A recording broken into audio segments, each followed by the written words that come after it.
Yang terhormat pemateri Bapak Dr. Eri Prasetya, Sarjana Hukum Magister Psikologi. Yang kami hormati Kepala SMA Negeri 1 Karanganyar dan para wakil SMA Negeri 1 Karanganyar, Bapak Ibu Guru, karyawan-karyawati SMA Negeri 1 Karanganyar, para mahasiswa PK dari UNY dan mahasiswa PLP dari UNS, dan tidak lupa kepada para siswa yang selalu kami banggakan. Puji syukur kita panjatkan kepada Allah Subhanahu wa Ta'ala. Alhamdulillahirabbil alamin. Pada pagi hari ini semua dalam amazing. Kita awali acara pada pagi hari ini dengan bacaan basmalah. Bismillahirrahmanirrahim. Kita nyanyikan bersama lagu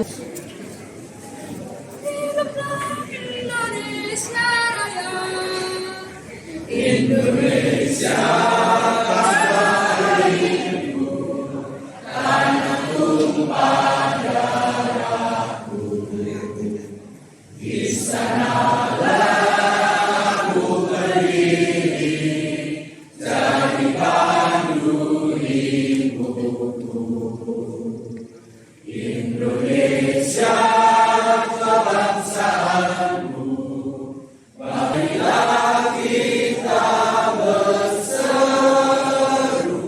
Indonesia bersatu, hiduplah tanahku, hiduplah negeriku, bangsaku jiwanya, bangunlah badannya untuk Indonesia Raya. Indonesia Raya, merdeka, merdeka, merdeka, merdeka, hiduplah Indonesia Raya. Indonesia Raya, merdeka, merdeka, tanahku, negeriku yang ku cinta. Indonesia Raya, merdeka, merdeka, hiduplah Indonesia Raya.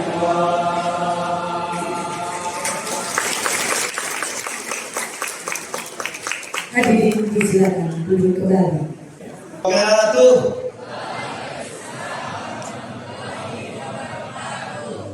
Alhamdulillahirabbil alamin. Asyhadu an la ilaha illallah wahdahu la syarikalah wa asyhadu anna Muhammadan abduhu wa rasuluh. Allahumma shalli ala sayyidina Muhammad wa ala ali sayyidina Muhammad, amma ba'd.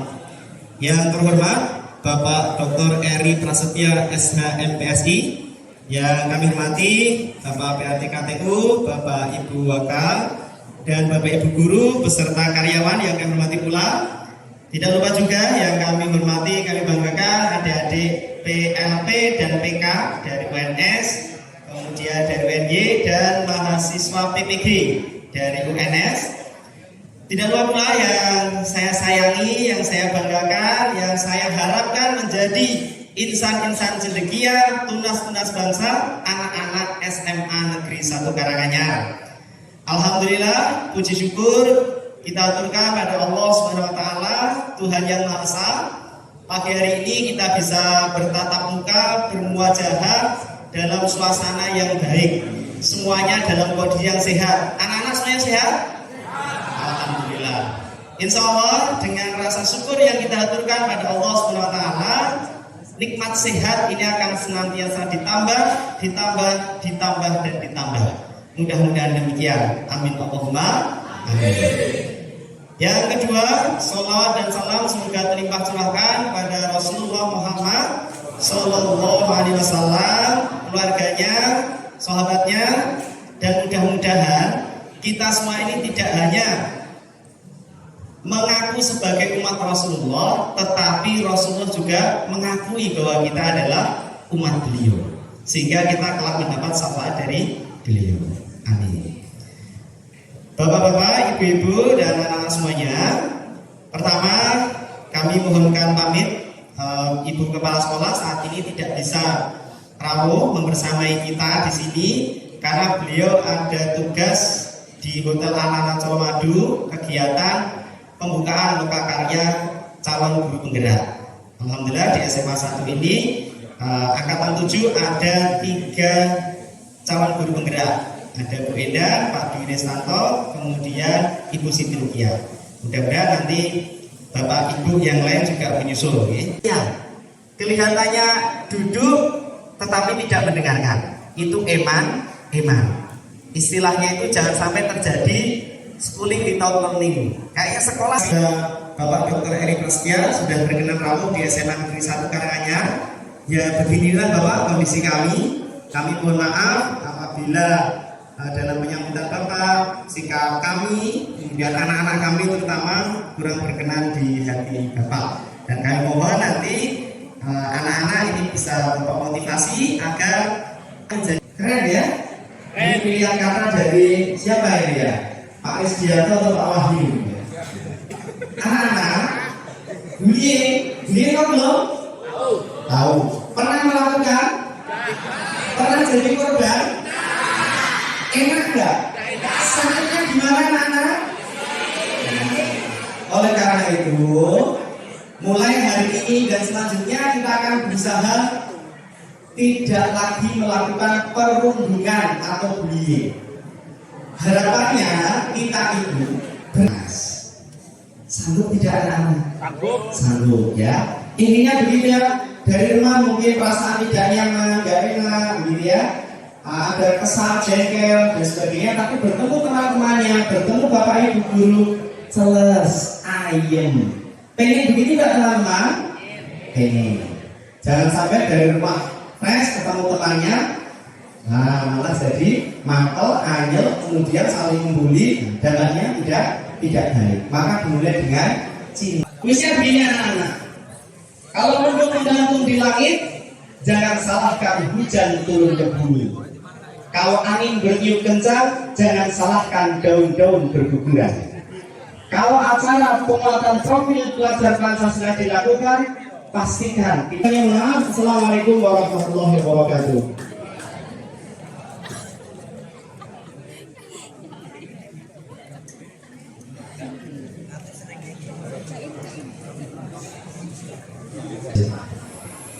Ya, yang seiman dengan saya sholawatan dulu ya, mau masih pagi. Subhanallah walhamdulillah wa la ilaha illallah wallahu akbar. Semuanya subhanallah walhamdulillah wa la ilaha illallah wallahu akbar. Sekali lagi subhanallah walhamdulillah wa la ilaha illallah wallahu akbar. Subhanallah. Bismillahirrahmanirrahim. Assalamualaikum warahmatullahi wabarakatuh. Waalaikumsalam warahmatullahi wabarakatuh. Selamat pagi dan salam sejahtera untuk kita semuanya. Innalhamdulillah wassalatu wassalamu ala asrofil anbiya'i wal mursalin sayyidina wa maulana Muhammadin wa ala alihi washabihi ajma'in. Amma ba'du.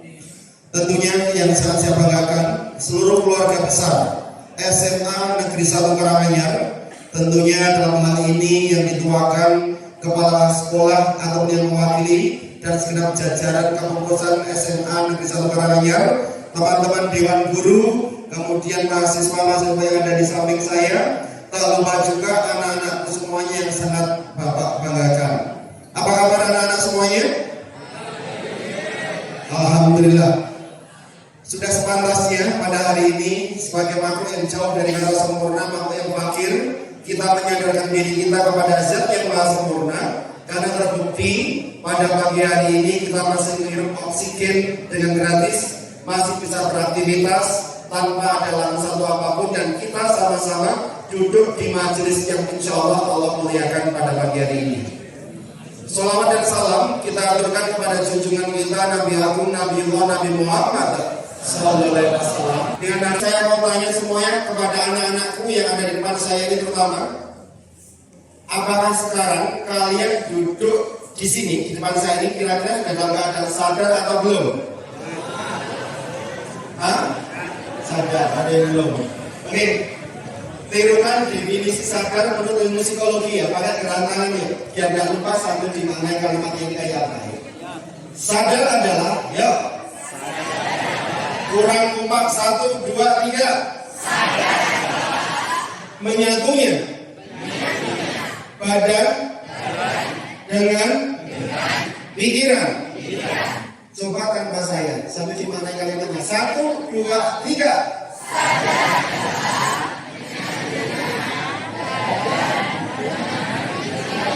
Oke, perhatikan ya. Kita dan saya, badan kalian ada di sini bersama-sama saya, betul?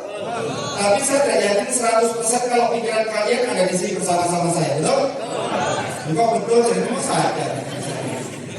Iya, sadar itu di mana badan berada, di situ juga pikiranmu harus berada. Ini saat yang saya juga. Jadi tolong, dimanapun tempat, jangan pernah lihat siapa yang berbicara, namun lihatlah apa yang dia bicarakan. Insya Allah kalau ada kebaikan, itu sebuah ilmu yang kita dapatkan untuk memperbaiki hidup kita ke depan. Nah, sebab kami ini masih mukadimah ya, saya belum masuk ke materi. Minta kasih 4 huruf A, B, C, dan D. A itu kalau Kristen Allah, kalau Islam Allah. Alif menempati huruf yang pertama. A, manusia itu makhluk yang paling mulia. Berapa? Birds, lahir, isi, beranak pinanglah, penuhi dunia, dan sebagainya. Birds. Saya tinggalkan, saat itu huruf yang keempat, dead, meninggal. Allah atau Tuhan izinkan manusia lain beraktivitas sampai kita mengalami apa? Iya. Saya meninggalkan satu huruf apa ini? C. C itu artinya apa? Choice. Life is choice. Hidup itu pilihan. Dari bangun tidur, kita sudah diadakan pada banyak pilihan. Kalian bangun tidur mau sholat silakan. Mau mandi silakan, mau sarapan silakan, mau tidur lagi pun silakan, resiko tanggung sendiri. Dan hari ini nanti pulang sekolah mau apa saja silakan. Nanti malam tidur jam berapa silakan. Hidup itu adalah rangkaian pilihan.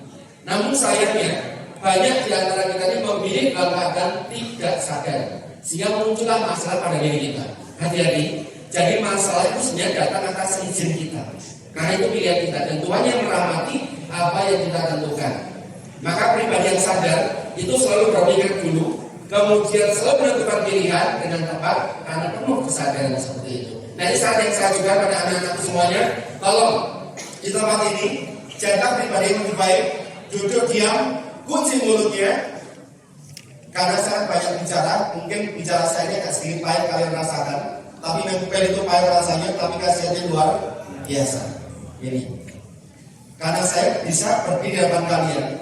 Saya pun mengalami proses yang tidak ringan, tidak mudah karena kepahitan hidup yang pernah saya lalui seperti ini. Baik, anak-anak semuanya, tema ini luar biasa sekali, sekolah berbasis anti perundungan, anti bullying seperti itu. Dan ini yang sudah memang dari dinas, kemudian dari kementerian dan sebagainya, ini menginstruksikan untuk sekolah berbasis anti bullying seperti itu ya. Anak-anak semuanya cukup menarik, saya akan menyajikan sebuah video beberapa waktu yang lalu. Ya, kami dari Perlindungan Anak, kebetulan saya sebagai Ketua Umum Lembaga Perlindungan Anak Indonesia Wilayah Hukum Solo Raya. Ya. Dan saat saya berdiri di depan kalian ini, di tempat kami sekarang sedang membina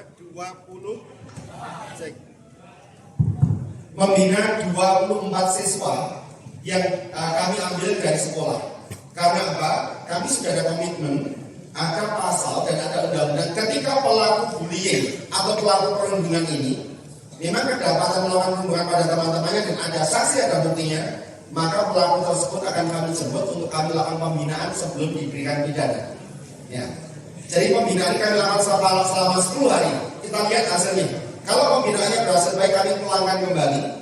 bersama dengan orang tuanya dan sekolahnya seperti itu. Tapi kalau ternyata kamu lihat selama 10 hari ada program sama sekali, maka kami lanjutkan pada unsur pidananya seperti itu. Ini contoh kemarin yang kami lakukan di Solo. Kami mengambil sejumlah siswa di sekolah, ya, karena sedang ada perundungan di dalam sekolahnya saat jam olahraga.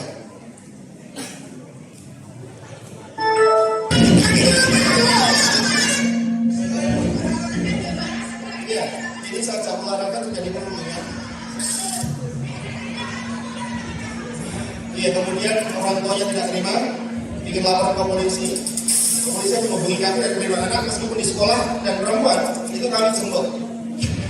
Kami sebut untuk kami bina selama 10 hari lamanya. Dan ini rata-rata ini sangat nyonsel ya. Pelaku bullying di masa pandemi ini saya lihat justru dari perempuan. Itu paling banyak.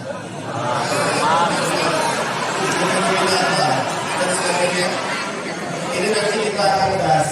Tanda-tanda kiamat.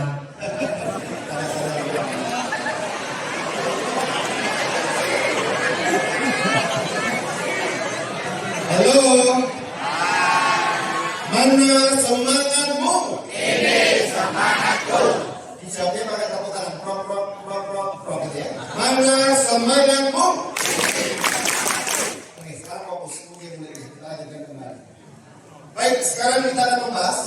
Ini sebenarnya masih banyak contoh video. Bahkan kecamatan saya, kecamatan Colomadu. Saya tinggal di Colomadu. Ini ada anak kelas 4 SD. Ini masih fresh, masih viral. Ya, kelas 4 SD ini dibully sama temannya. Dan dia sampai detik saya berdiri ini di depan kalian, dia itu gak mau masuk sekolah karena mengalami trauma yang mengerikan. Mas putarkan yang Colomadu, saya ini ya.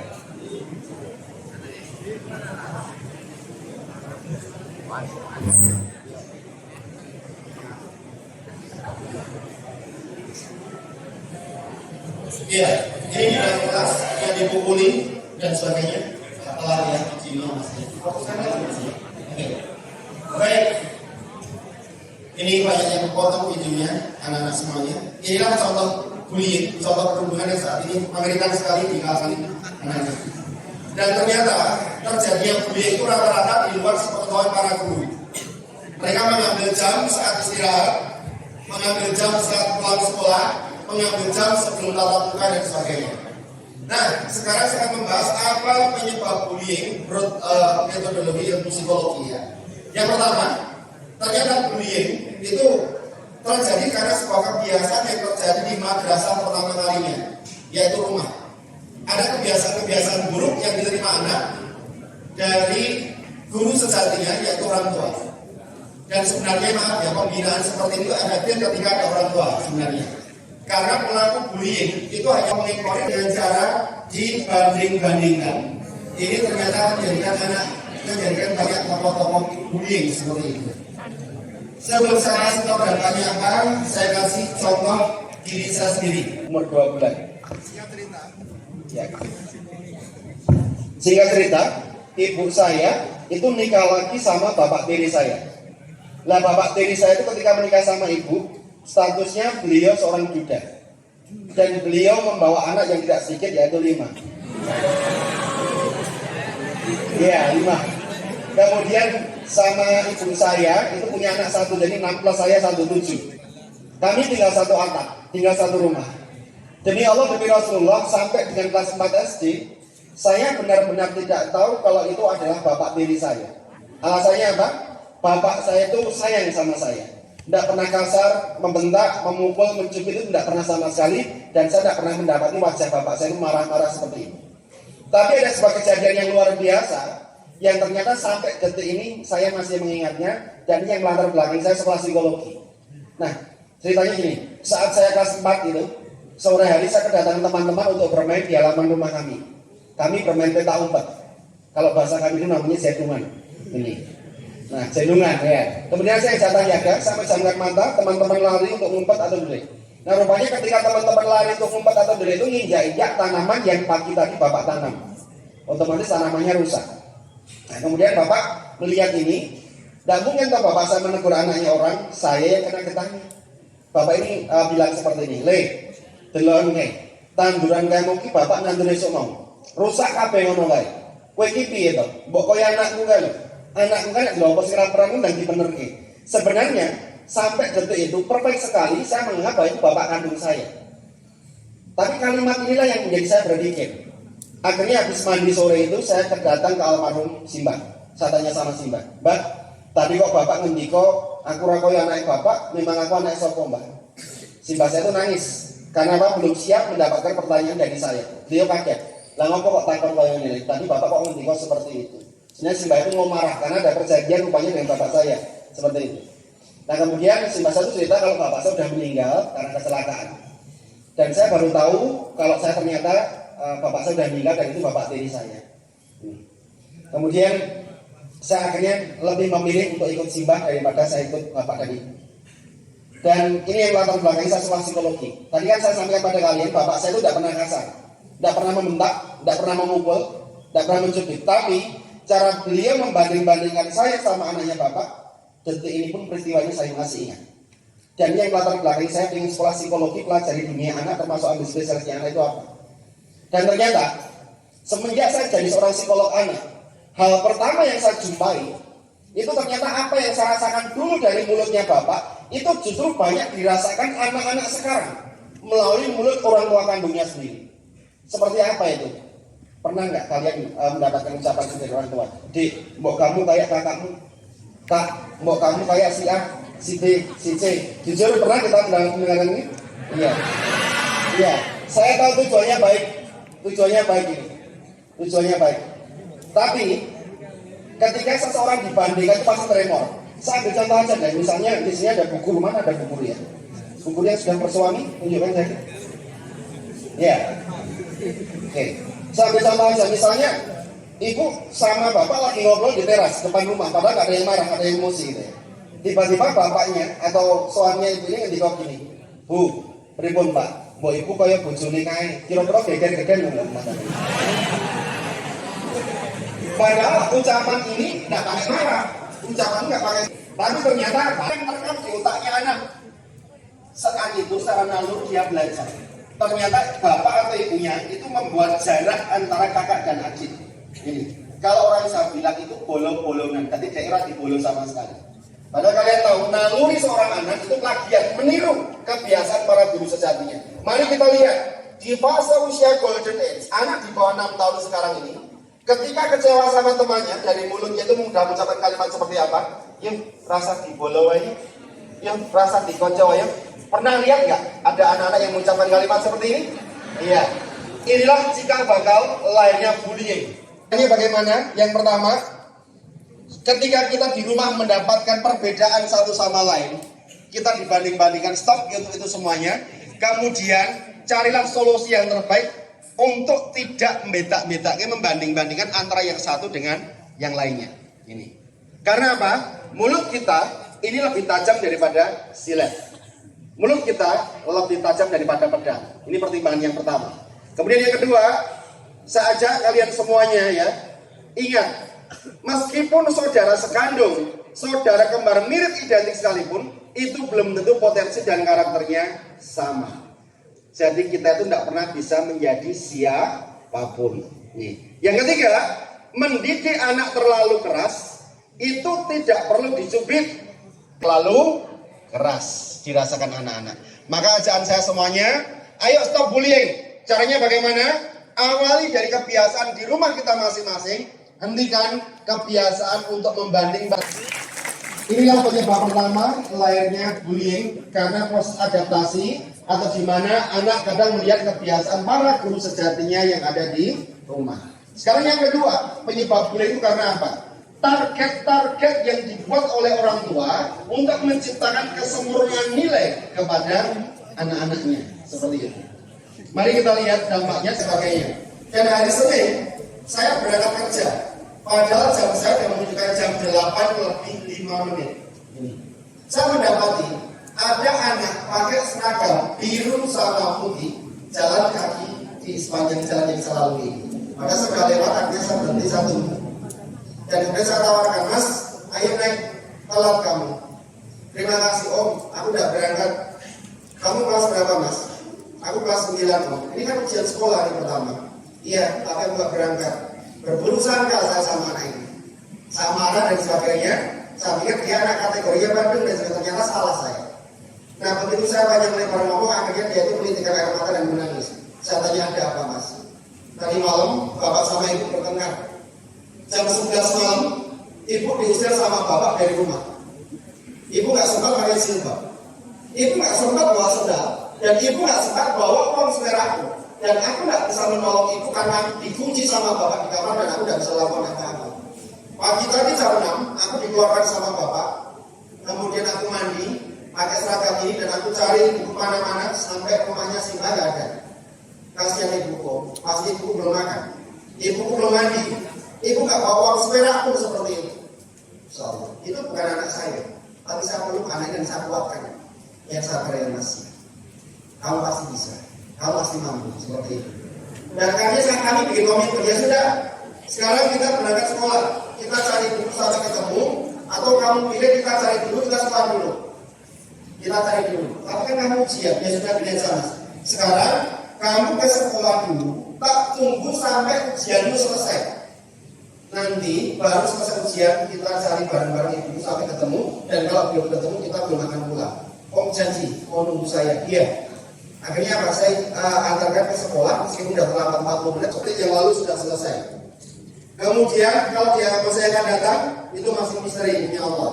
Kita boleh berencana tapi Tuhan menentukan. Maka pesan saya untuk kalian, do the best and let God do the best. Lakukan yang terbaik setiap saat, seolah-olah hari terakhir besok pagimu di dunia. Maka berkualitaslah hari ini untukmu. Tepuk tangan.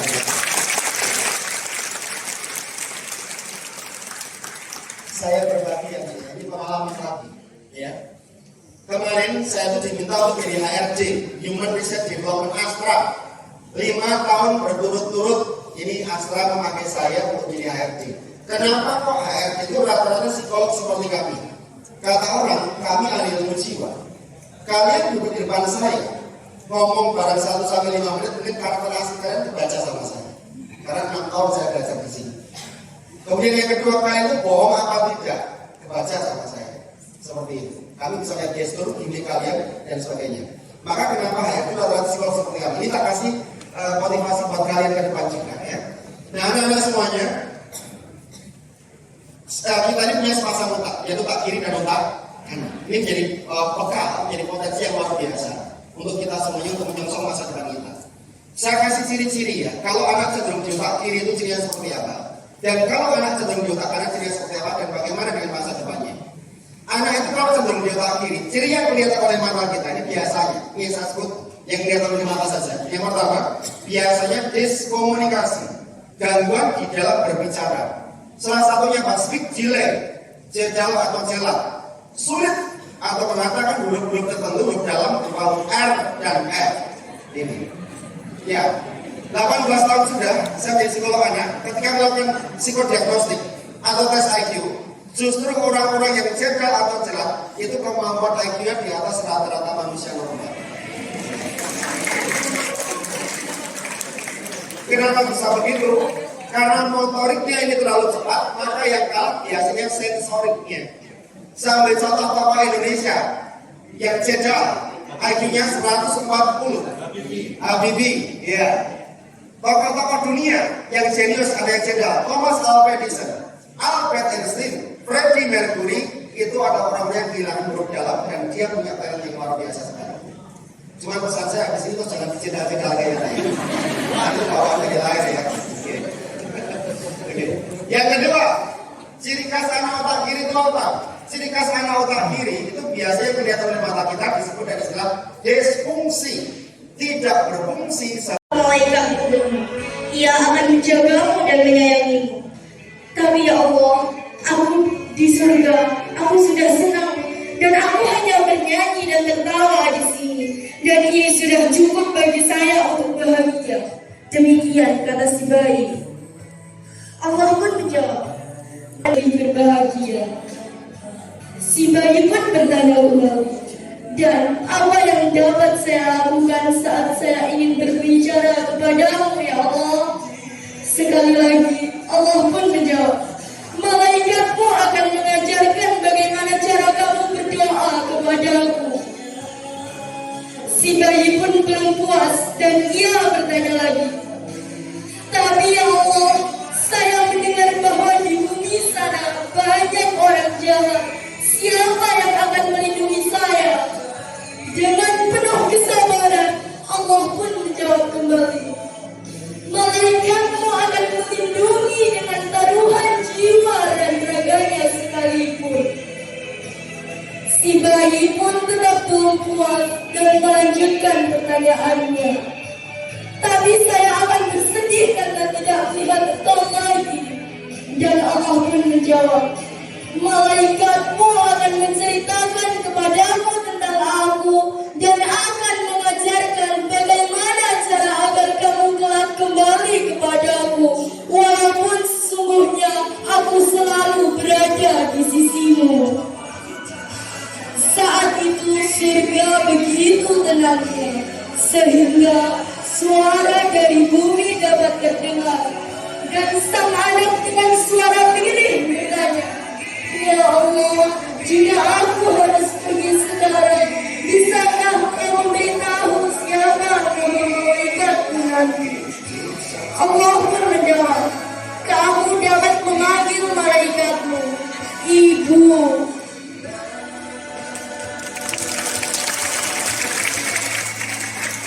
Baik. Ibu digambarkan sosok malaikat yang tidak bersayap. Bagaimana tidak? Bukan perkara yang mudah mengandung kalian selama 9 bulan lamanya. Dan ketika melahirkan kalian, nyawa taruhan ibu. Dan tidak sedikit ibu yang gugur menjadi syuhada ketika melahirkan putra putrinya. Biarlah perjuangan ibumu. Ketika tengah malam, ibumu rela bangun untukmu, menggantikan popokmu yang basah. Ketika kamu sakit, ibumu akan mencarikan obat buatmu. Dan yang paling hebat lagi apa? Ketika ibumu berdoa, selalu ada namamu disebutkan satu persatu dalam doanya. Dan ini ternyata menjadikan karakter kita, menjadikan masa depan kita. Karena doanya seorang ibu yang luar biasa pada diri kita. Maka saya kalian semuanya, apapun yang terjadi pada hari ini, jangan pernah menyalahkan orang tua. Kamu gak ada dewasa untuk menyikapi. Dan sekarang saya mengajak kalian untuk membuktikan. Saya berikan tugas pada kalian. Silakan pegang alat tulisnya, pegang bukumu dan penamu. Pegang bukumu dan penamu. Saya akan berikan tugas buat kalian. Tolong tuliskan 10 orang yang berpengaruh di dalam hidupmu. Silakan mulai tuliskan. Saya ingin tahu siapa 10 orang yang berpengaruh dalam hidupmu. Tuliskan namanya saja, nama dan nomornya ada di samping kiri 1 sampai 10. Kemudian mulai dikerjakan nomor 1 sampai 10. Kemudian namanya siapa dan sebagainya. Boleh teman, boleh guru, boleh orang tua, siapa saja. Tolong jujur dari hati nurani yang terdalam, nanti akan mempengaruhi kesuksesanmu ke depan. Tuliskan siapa 10 orang yang berpengaruh dalam hidupmu. Mulai dari sekarang 5 menit kerjakan.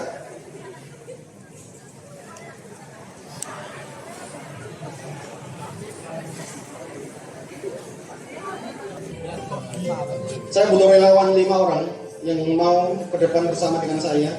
Saya doakan menjadi orang yang hebat, orang sukses ke depan. Saya butuh 5 orang jadi relawan untuk maju bersama-sama saya di sana. Silakan. Mana relawan saya? Saya butuh 5 orang. Ayo, mana semangatnya? Dari 100 orang yang sukses. Yes, nomor 1, oke. Dari 100 orang yang sukses, 99% atau 99 orang di antaranya gak suka tampil ke depan, bicara di depan umum dan sebagainya. Ayo, ini kesempatan. Silakan, saya butuh relawan 5. Ya, 1 saya dapatkan. Yuk, lagi. Masih ada 4, masih ada kesempatan 4 lagi.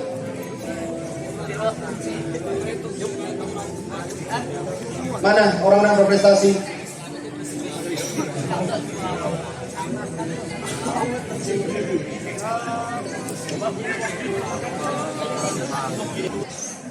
Bagi 5 orang yang masuk, kebetulan saya akan diri rumah sakit sehingga kalau kalian lamar di situ terus sama saya bonus buat kalian.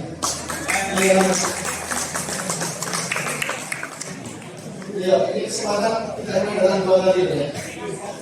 Dan kuliah selesai ketemu sama saya. Yang samping ini anak-anak yang bisa berangkat. Ya sekarang masuk. Nah, 1, 2, 3 masih 2, 1, 2, 3, 4, satu lagi. Mana?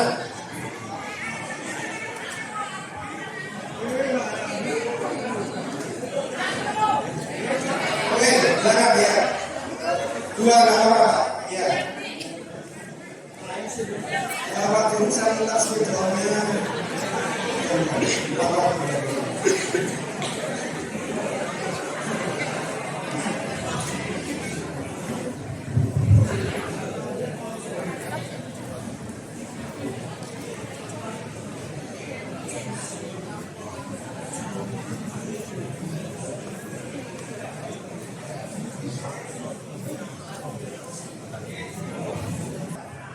Saya tidak perlu tahu itu siapa namanya. Tolong tuliskan 10 orang berpengalaman yang cukup di sini. Silakan ini speaker.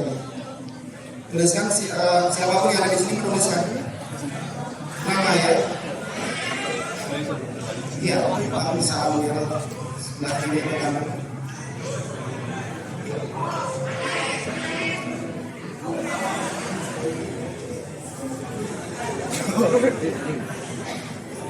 Iya, pasti berbeda satu sama lain.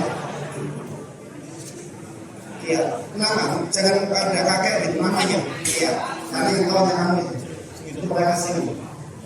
Nah, nama seperti Joho, Siti, seperti itu.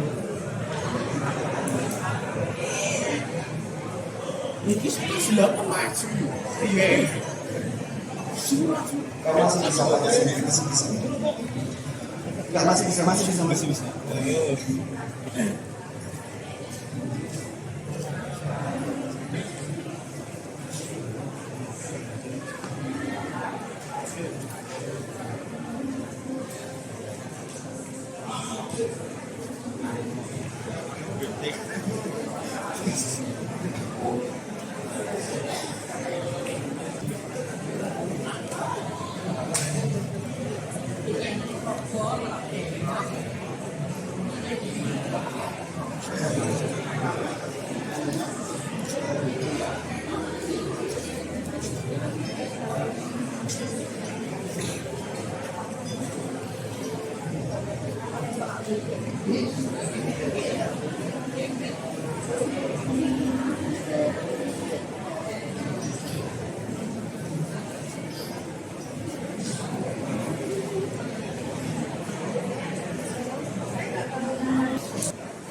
Kamu sudah? Iya. Terus dulu. Dulu. Ya. Sekarang dari sini tahu silakan ruang jalan. Kalau biasa kamu sudah. Juga dulu. Memang ya.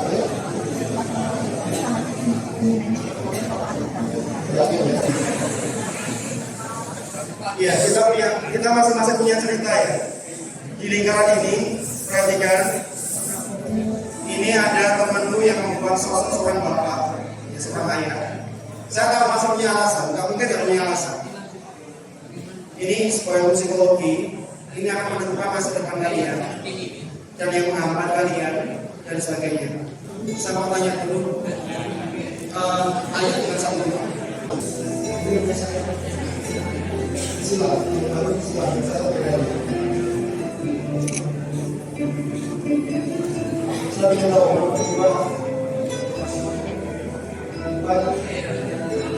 Ibu. Kenapa? Secepatnya tapi nggak sampai.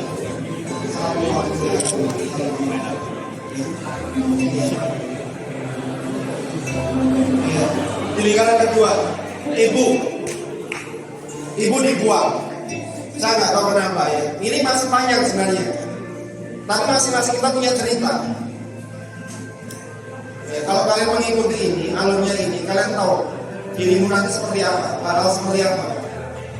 Ibunya, sosok ibu di lingkaran kedua sudah dibuang. Dan saya menemukan sosok seorang bapak juga dibuang di sini. Baik.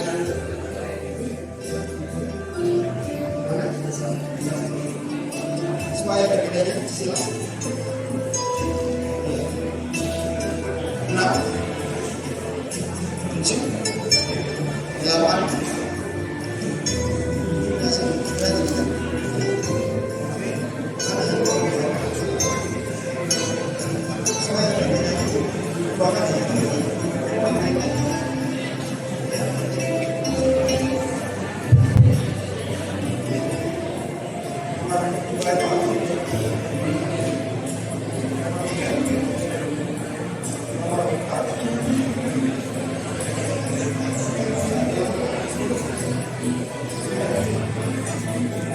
baik. Iya, perhatikan. Sekarang lebih rumit lagi. Masih ada sisa 5 nama. Fokus ke pekerjaan kalian saja, kunci mulutnya. Ayati baik-baik. Malaket roket aktif ada di samping kanan kirimu. Belajar dewasa untuk itu semuanya. Sisa 5 nama. Saya minta kalian buang 3 nama lagi. Sisakan 2 nama itu. Berat ini memang tidak mudah. Silakan mulai memilih. Kasih beda tandanya. Atau dilingkar.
Mana ini?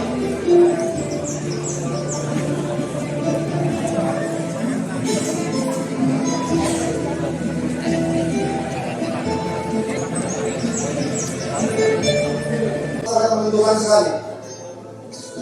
Masih sisa 2 nama.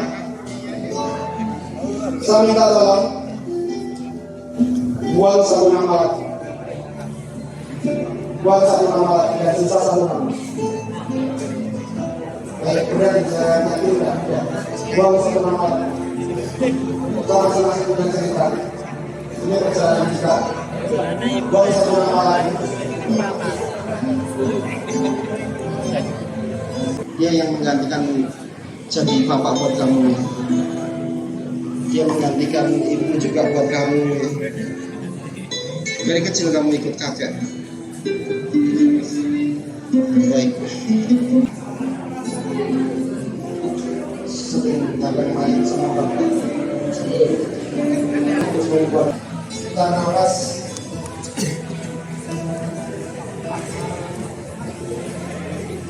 Ayo lakukan.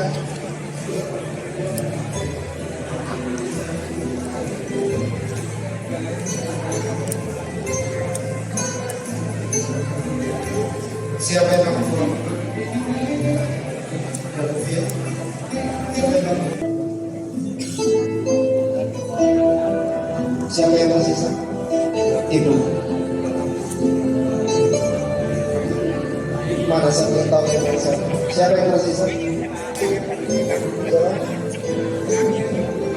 Baik, perhatikan, masing-masing kita belum tentu sama, ya, karena kita punya sejarah, kita punya histori, kita punya riwayat untuk ini semuanya. Anak-anakku semuanya tak kasih lihat ya, tak kasih lihat. Ini kejadian yang sangat tidak masuk akal. Di rumah sakit tempat saya bekerja, itu ada seorang anak dinyatakan sudah meninggal karena jantungnya bocor. Tapi begitu ibunya masuk ruang ICU, menggendong jenazah anak ini, lalu ibu ini berdoa kepada Tuhan. Air mata ibu ini menetes tepat di mulut dan tangan dari jenazah anak ini.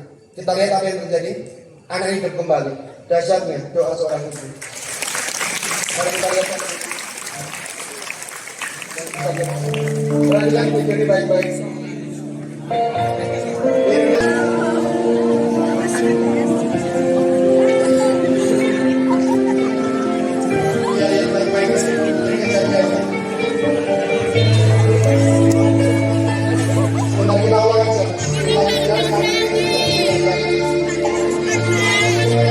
Terjadi pada anak-anak.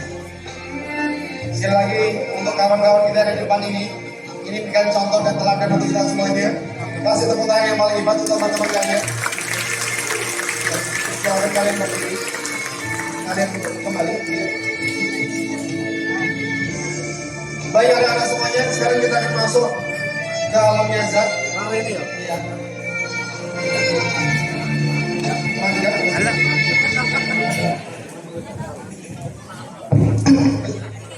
Ya, kita akan masuk ke alamnya zat. Kita hanya seorang diri di tengah alam yang berduka tanpa ada siapapun di kanan kiri kita. Bayangkan hanya ada orang tua kita yang menemani kita saat itu. Dan mulai pejamkan mata dan saya akan membawa kalian masuk di alamnya zat. Semakin masuk di bawah alam sadar kalian. Mari, saya tuntun kalian dengan doa. Fokus dan konsentrasi. Bismillahirrahmanirrahim. Duhai Zat yang Maha Sempurna, ya Allah, pada hari ini pantas rasanya kami bersyukur.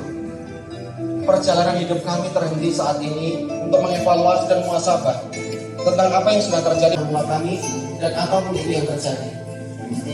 Untuk yang pertama kali kami akan mendoakan Ibu. Tolong dengarkan doa kami ya Allah. Ibu, inilah aku anakmu Bu. Mungkin saat ini aku belum bisa membahagiakan Ibu, membuat Ibu kecewa, Ibu marah, Ibu menangis. Tapi pada hari ini izinkan aku mengatakan maafkan semua kesalahanku ya Bu. Aku hanya ingin membahagiakan Ibu. Dan tolong jangan kau ambil ibuku daripada aku ya Allah. Dan jangan sampai terlambat semuanya kalau meluk lisan Ibu. Maafkan aku ya Bu. Saya Ibu ada di sini saat ini. Aku ingin bersimpuh di kakimu dan mengatakan itu dengan tulus kepadamu. Ibu baik-baik ya Bu. Doakan aku anakmu ini. Aku mohon restumu untuk perjalanan hidupku ke depan. Dan ya Allah, anak-anakku akan mendoakan bapaknya. Tolong dengarkan doa mereka ya Allah. Pak, ini aku anakmu Pak. Aku tahu Bapak lelah, Bapak capek. Kadang siang buat malam, malam buat siang, kerja banting tulang. Bapak tidak boleh mengatakan itu lelah kepada kami. Tapi aku tahu kalau Bapak itu lelah. Ya Allah, aku sayang sama Bapak. Aku belum bisa membahagiakan Bapak. Dan seandainya Bapak saat ini ada di depanku, ingin pula aku bersimpuh di kaki dan menganggap Pak, aku salah. Aku minta maaf ya Pak. Selama ini membuat Bapak kecewa. Ya Allah, jagai kedua orang tua. Dan bila khusus kami doakan di tempat ini, jika ada anak-anak di sini yang sudah yatim, tidak memiliki orang tua, tidak mendapatkan kasih sayang dari seorang bapak, tidak mendapatkan kasih sayang dari seorang ibu, ya Allah, tolong jagai anak-anak ini mamanya.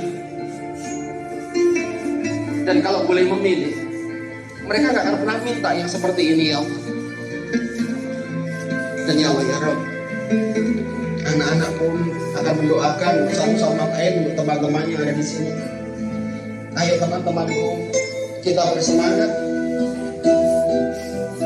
Kita ada senasib di sini, sepenanggungan untuk menyongsong masa depan yang jauh lebih baik lagi. Jangan suka mengeluh ya kawan. Kalau mungkin di sana sini aku dalam bercanda melewat batas, terkadang aku menghinamu, mengejekmu, aku minta maaf ya kawan ya. Kita satu saudara di tempat ini. Jadi Allah, anak-anak ini akan mendoakan bapak ibu gurunya. Tolong dengarkan doa mereka. Bapak ibu guru, aku minta maaf jika selama ini kau mendidik kami, namun ternyata kadang membalasnya kata yang kami lakukan tidak baik kepadamu. Aku minta maaf. Adab kami, kesopanan kami, kadang-kadang melanggar peraturan. Aku tahu bapak ibu guru seperti anak saya sama aku. Terima kasih ya bapak ibu guru. Jasa aku tidak akan tergantikan oleh apapun di muka bumi ini. Ya Allah, jagai guru-guruku, karena mereka adalah orang tua-tuaku yang ada di sini. Dan bapak ibu guru, jika selama ini aku punya salah, aku minta maaf. Biarkan pada hari ini kami minta restu dan doa supaya kami menjadi anak yang bisa kau banggakan, membawa nama harum daripada sekolah ini. Maha suci beliau yang segala firman. Rabbana atina fid dunya wa qina walhamdulillah. Siapa yang laki-laki yang saling menguatkan. Kita bisa, kita pasti mampu seperti itu. Ya, saling menguatkan satu sama lain. Dan saya minta perwakilan masing-masing kelas. Ada ketua kelas, Pak? Iya. Ketua kelas untuk berdiri mewakili teman-teman kalian secara simbolis untuk minta restu dan minta maaf pada guru kalian. Tolong ketua-ketua kelas berdiri di sini. Saya pengen lihat mana ketua-ketua kelasnya. Ya, berdiri. Ya, ketua-ketua kelas berdiri di sini.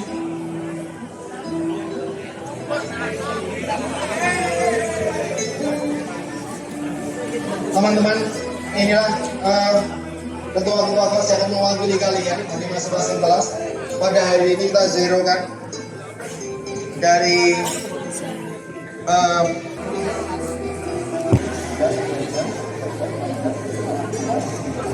baru 31 ketua kelas. Yang lain segera. Yang ketua kelas tidak masuk, silakan diwakili oleh wakil atau sekretaris. Terus bergeser sama teman-teman.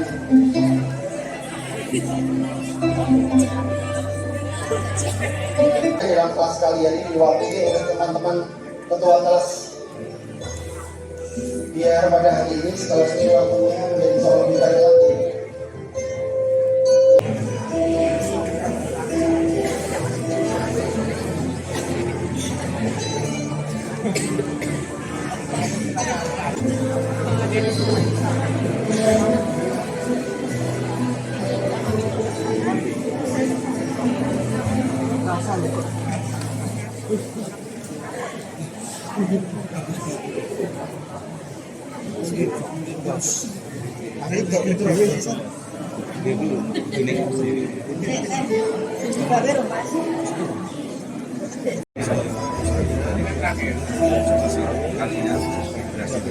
Saya sampaikan pada teman-teman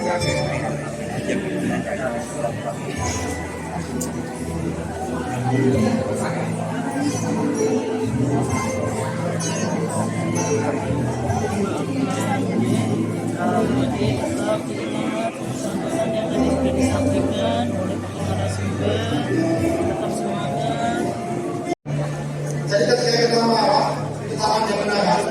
Ketika kita disakiti itu tidak mempercayai 100%. Jadi kita mewujudkan sekolah anti bullying sekali lagi harus memiliki ketiga-tiganya. IQ kalian, EQ kalian, SQ kalian. Anak saya satu satunya meninggal. Kemudian yang kedua istri saya meninggal. Dia waktu 1 tahun. Itu tidak berbeda saya.